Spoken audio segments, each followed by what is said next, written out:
Welcome to On Texas Football. I'm Bobby Burton, joined by Gerry Hamilton. Gerry, the Longhorns yesterday beat the Sooners 34-3. It was a suffocating performance at times for the Texas defense. I've got a stat for you to start us off here. We're going to talk a little bit about every position on the defensive side of the ball, obviously, but I want to start out overall.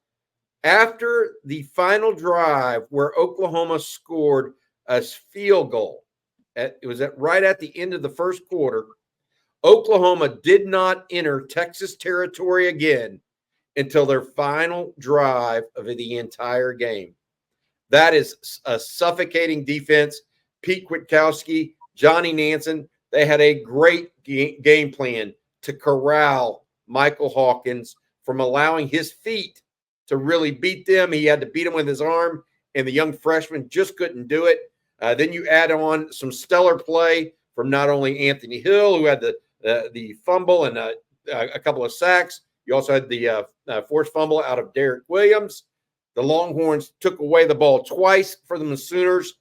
I tell you what, it was a tremendous performance. Granted, OU couldn't get out of its own way at times on offense.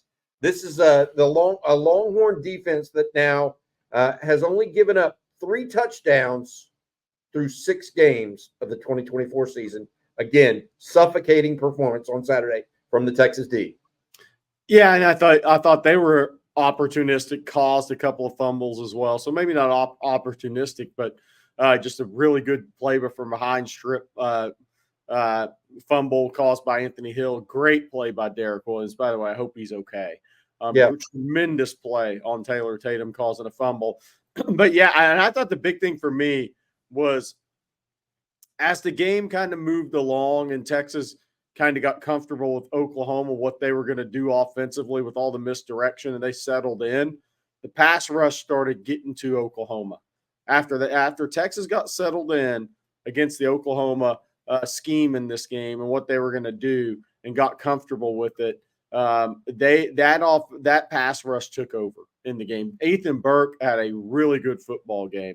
Obviously, Anthony had a great – you could go to a number of performances. Derek Williams, until he got hurt, was headed for a double-digit tackle game. Leonga Lafau played really well. Alfred Collins played really well. You know, we talked about it going into the game.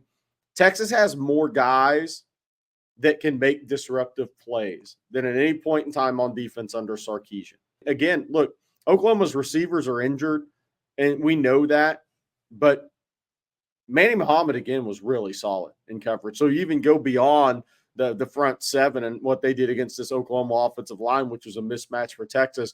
And I thought the Texas corners played a really good game, considering they weren't really pushed by Oklahoma receivers, but they still played a really good game. Yeah, overall, the Longhorns, we'll get to their final grade. But first, let's start, Gerry, with the defensive front and talk about the interior of it. Vernon Broughton, as well as Alfred Collins, you mentioned him, but Jermaine Lole played a lot on Saturday. So did Bill Norton. He had a pass rush up the middle that looked really good. What did you think of Texas's interior stuffing that run on the inside? Because I thought, as much as I want to say the defensive ends really, you mentioned Ethan Burke and Trey Moore and Colin Simmons had such an effect in the pass rush. I thought the interior of the Texas defense was a surprise, even to me, with how well they played against the Oklahoma Sooners. Yeah, I thought so as well. And look, now Oklahoma may have gone after the edges and linebackers more in the run game, but I thought Texas held up on the interior and did their job. And so I give those guys a solid B+, maybe not any spectacular wow plays today from that group, but really solid in what they were asked to do. And that's all you can really ask from this group is it's a rotation. It's by committee. That committee won up front in their matchups they were supposed to win. Alfred Collins had a tackle for loss in this game, one of the double digits for Texas. So I give those guys a solid B+. Yeah, absolutely. I will tell you, I would give the interior an A, and I would give the ends an A as well. I thought that they really got after the quarterback and really presented problems for Michael Hawkins. He did not scramble much effectively at all until Texas was playing prevent defense. Yeah. I mean, really, as good a runner as he is, Texas was having none of it. And I thought that the ends and edges, whether it was Colin Simmons, Trey Moore, Ethan Burke, Barron Sorrell, they did a nice job of affecting the passing game, but not giving Michael Hawkins enough. How many times did we see Hawkins just throw the ball out of bounds or take a 2 or 3 yard loss or make a 2 or 3 yard run on an inconsequential down? It was a lot. And I know that another player is going to get defensive player of the game and should, but I thought the defensive front beat up on Oklahoma's offensive line pretty easily on Saturday. Yeah, and I went B+ on the interior. On the edges, I go A+ for those guys. They played inside out well. Brian Robeson talked about that on the Saturday post game show. They did their job. They held the edge when they needed to. They played inside out. They had multiple guys making big plays. Ethan Burke had a really good game, active game. Colin Simmons is always active. Just with his first and second step, he's active. Barron Sorrell had another solid game. You saw Colton Vosick playing more and more. I give that group an A+ in this game. So defensive line overall, I give them a solid A because look, that was not easy to defend. I know Oklahoma has offensive line issues, but when it's all misdirection and running backs going one way and the quarterbacks going the other, it takes a lot of discipline. And then when they started playing them inside out, they played really well in the second half in containing. They played like the experienced players they are, and then they had the wonderkind freshmen play really good too. Yeah, that's a good way of looking at those edges. All right, hey, I want to mention this. We'll move to linebackers next. Look, Anthony Hill, the defensive player of the game, without question. Even Gabe Eichert has to give him defensive player. Yeah, even Gabe Eichert has to give him the Oklahoma, former player, now a media member, gave him some credit after the fact, after he said that Anthony Hill was the worst player on the Texas defense up front in the front seven. Hill, let me give you these stats because they're just eye-popping, dude. No doubt about it. 11 total tackles on Saturday, 7 of them solos, 2 sacks, 3.5 tackles for loss, a QB hurry, and a forced fumble. That forced fumble is the one that put this game out of control or out of reach for the Sooners, in my opinion, because the very next play, Trey Wisner spit it out for a long touchdown run, and Texas was off and running with a 3-score lead late in the first half.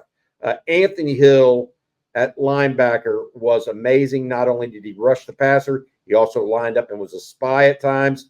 Pete Kwiatkowski and Johnny Nanson's game plan against them really fed into the speed and athleticism of the linebackers.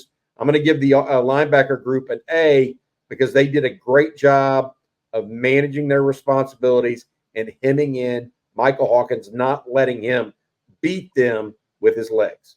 No doubt. And I'm going to go ahead and award Anthony Hill the SEC Defensive Player of the Week. The home office doesn't need to do it. I'll go ahead and send that out. Congrats to Anthony Hill. But yeah, dominating performance. I mean, that's a game that keeps you moving up the NFL draft boards. I know he's got another year and a half in Austin, but the reality is that's what happens. David Benda, 4 tackles, tackle for loss. Leon Lafau, 4 tackles, tackle for loss. Maurice Blackwell played well in his role. He had 4 tackles. Ty Anthony Smith comes off the bench, and I don't know.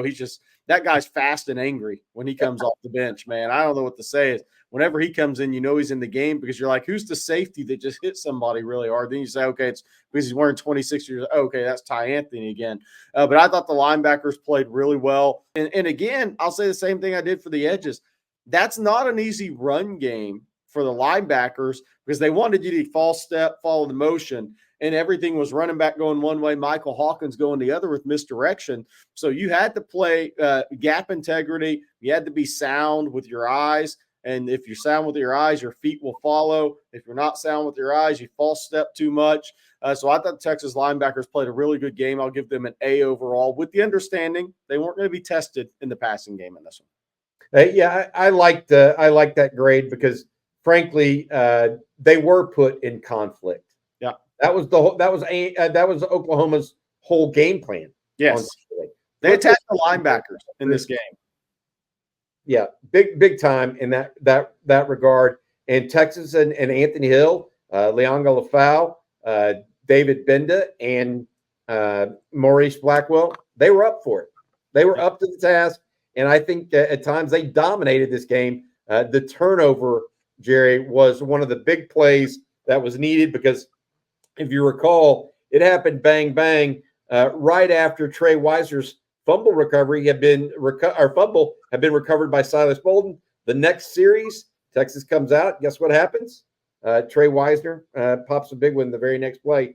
Big win, big turning of a momentum there for Texas, getting those turnovers and saving one as well. All right, secondary. It is so hard. I want to read this to you guys. It's really hard to grade a Texas secondary. OU was 19 of 20. 19 of 30 passing. Yeah. There were times when Michael Hawkins didn't look like he was just a very good passer, but a lot of those were dump offs. I got to say this. 19 of 30 for just 148 yards. That's 4.9 yards per attempt, Jerry. That won't win you any football games. The secondary also, in my opinion, tackled really well on the outside. If I'm going to give them credit for anything, I know you mentioned their ability to cover. For me, it was actually their ability to tackle. They made some good hits on the OU running backs in space and kept them for limited yardage. My feel on it is the Texas secondary brought the hat. Derek Williams, you mentioned, with the big forced fumble. We'll see how he is. Look, Longhorns that was not a prolific passing offense from the season. We knew that going in. We didn't necessarily know, Jerry, that he was going to be as bad as he was. But the Texas secondary showed up. No big busts. Nothing that would give up a big points. And I thought the Texas secondary played fairly well. Yeah, and one of my big takeaways from the day was we talked about after Mississippi State, Derek Williams and Jelani McDonald, those guys being out and getting Mississippi State game, especially Derek Williams, he's the best alley cat on this team at the safety position. He's the most physical, best tackler. The play he made I got to keep going back to it on Taylor Tatum, is an unbelievably excellent play by a safety against the run. Taylor Tatum on that play dropped it. He had two hands on the ball, saw the contact, dropped his knees, dropped his pads, and got low. He did everything you were supposed to do as a running back. And Derek Williams found a way to get under him. I mean, Spud Webb couldn't have got under him. Derek Williams got under him and got a shoulder/helmet on the football and caused a fumble. That was an unbelievable individual play against a run by Derek Williams. They missed that against Mississippi State. And I hope Derek Williams is okay. He is so good against the run, and Texas needs that. But I thought Johnny McDonald played well. I thought Manny Muhammad good in coverage. Jahdae Barron so good against the run from the corner spot. Michael Taff had the sack. He just continues to be a steady force and great in communication for this team. Makuba played his role. Hopefully he's okay. Gavin Holmes had a pass breakup. Jalen Gilbo really good against the run. What we're finding, Bobby, is Jalen Gilbo and Jahdae Barron against the run are about as good as Texas has had at nickel and corner in a while combined. And Manny Muhammad is such a solid all-around player. It's, we talk about the safeties a lot, but corner, nickel, they're really good against the run. And that helps your complete run defense. So I give the secondary an A in what the task they had in front of them. Again, this team couldn't challenge them. All their receivers were out. Two NFL guys were out. They didn't play. Oklahoma also doesn't have the tight end level player they've had in the past to challenge you. But what was put in front of them, I give this group a solid A today. I thought they played really well. It's going to be really easy for us to give this grade overall for the Longhorns, in my opinion, Jerry. You give up less than 200 total yards, or a little over 200 yards of total offense. after that very last drive Right. that was meaningless, other than the Texas kept them out of the end zone. And you got to talk a little bit about the heart Texas displayed in doing that, by the way. There were no easy touchdowns for OU on Saturday. But this is now 3 times in 6 games Texas has not given up an opponent scoring a touchdown. Yep. Now, I know Texas has yet to play a single offense that really worries you, right? But the Longhorns right now, Jerry, are playing good team defense at all 3 levels. They are playing as a unit. And that's why on Saturday, they gave Oklahoma, I used the word suffocating at the very outset of this.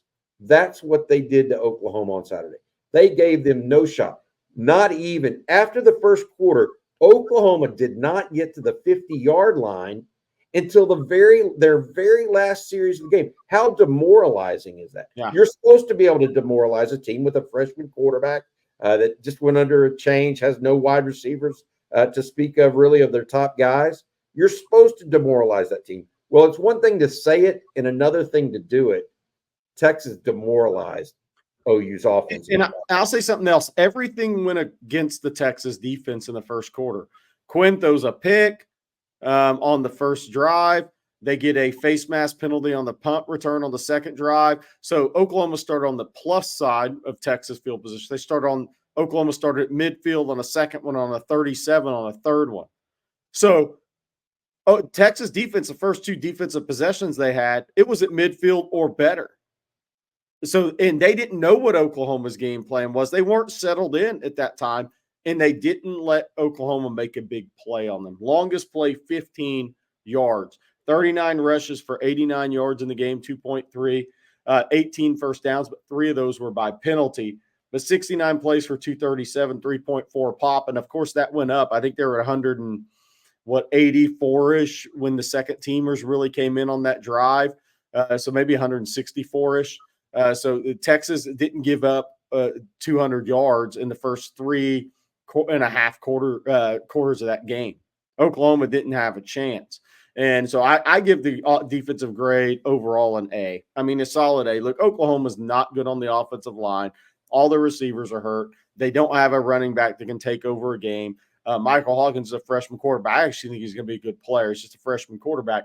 So, and they don't have the tight end. So is Oklahoma a bad offensive team? Absolutely. But Texas went in and kicked their butt, and they get an A for that. They didn't have any of the leaky plays. I mean, there wasn't the UTSA leaky run that went 55 for a touchdown, right? You didn't have the same feel like you did against Mississippi State where you're like, golly, man, these guys are going to keep the ball all day.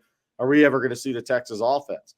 Texas was up against some adversity early in that game defensively, and they delivered both times. Really good point there, Jerry, in my opinion. Really, really good point about not giving up that big play like they did against UTSA. I will also give them an A. I want to mention one other thing that we didn't talk about. 5 sacks on Saturday. Yeah. 2 of them, of course, coming from Anthony Hill. The others coming from defensive linemen. Two from defensive linemen, 1 from Michael Taff as well on a well-timed blitz from the young man out of Westlake. All right, let's go and talk a little bit about special teams. Yeah. Bert Auburn was 1 of 2. Not really ideal. He missed 2 in a row, really. Pulled one right, or pushed one right, then pulled one left. He did make up for it and hit one of his 2 field goals. But I really wanted to mention this. Maybe the special teams player might be Silas Bolden. Yeah. The big punt, big return. And I do think he put his imprint clearly on this Texas game. But I'm going to give a hat tip to Ian Ratliff. The walk-on punter out of Atascocita, had 3 punts for 44.3 yard average. That's not bad in spot duty after it's your first time punting for the University of Texas in a game. 44.3 yard average, and you're in the Cotton Bowl. Pretty strong for that young man. No doubt. I mean, you imagine your first action is Texas OU. You dreamed of it your whole life, and then you came through Atascocita High. You're a really good high school punter and your preferred walk-on, but think about your first action, your first real action is Texas OU. So congrats to Ian Ratliff. Silas Bolden at the 55-yard return almost took it back, which, you know what, that's starting to show us that he's going to get one this year. I love him because he's so fearless, Jerry. Yes. So fearless. And you know what? That fearlessness breeds some confidence with your return team around him. Oh, and the whole team. And the whole team. Just give me a chance, guys, and I'm going to make – I mean, that 55-yard return, I think he's going to get one for a touchdown this year. I really do. They're getting closer. Yeah, they are getting closer, and I think they're getting better on punt coverage as well right now. It looks like they're getting down there a little bit better. Ian Ratliff did have a good day. I'll give special teams a B plus, maybe a little bit more even. They got OU a couple times on returns, held inside the 25-yard line as well. But all in all, a good effort from the Longhorns. Overall, on that side of special teams and the defensive side of the ball. All right, that's going to do it. This has been On Texas Football. Defensive grades post the OU butt whipping 34-3. Texas now 6-0, looking towards Georgia. If we're giving the defense an A this time next week, Gerry Hamilton, my guess is the Longhorns going to be 7-0. We'll see no doubt if they can handle Carson Beck in that Georgia offense like they did the Sooners. Going to be a tough assignment, no doubt about it, with the guys from Athens coming to town. For Gerry Hamilton, our producer, Matt Hutchinson, this has been the Defensive Grades. Hook 'em.